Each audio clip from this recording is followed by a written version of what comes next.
involvement with the show? So I was asked by Creative if I would consider being the MC of this show. Now, obviously, I knew nothing about the show in advance, so I asked if they would send part of the script.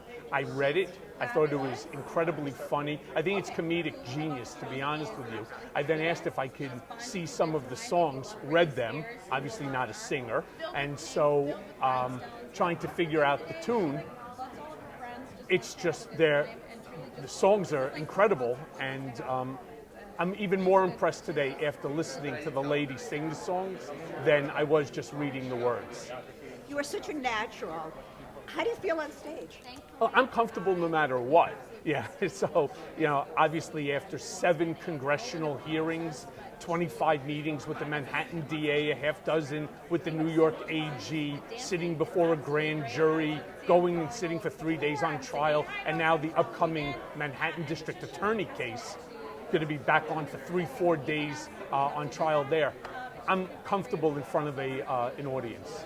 My last question, being a fan of your podcast, you moved the podcast because I lost you for a I didn't while. move the podcast. We moved the RSS feed. So I moved it from an audio site to the Midas Touch Network. But not only do I have one, I actually have 2 podcasts. The other one is called Political. So the one you're referring to is Mea Culpa, right? Over 250 million downloads so far. It's a top podcast. But the one that I do with Ben Meiselas of the Midas Touch Network,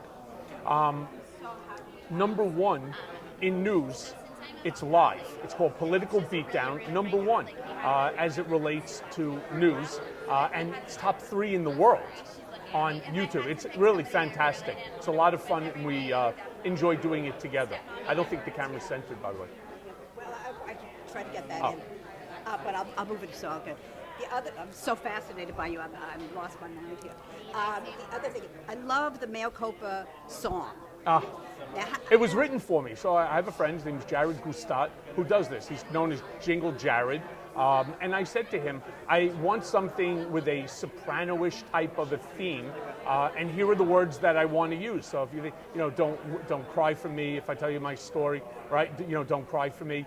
I did my time, that's fine by me. This is my mea culpa. It's all words that are associated with where my life has been and where it currently is over the course of like the last 6 years. It's great. Thank you so much.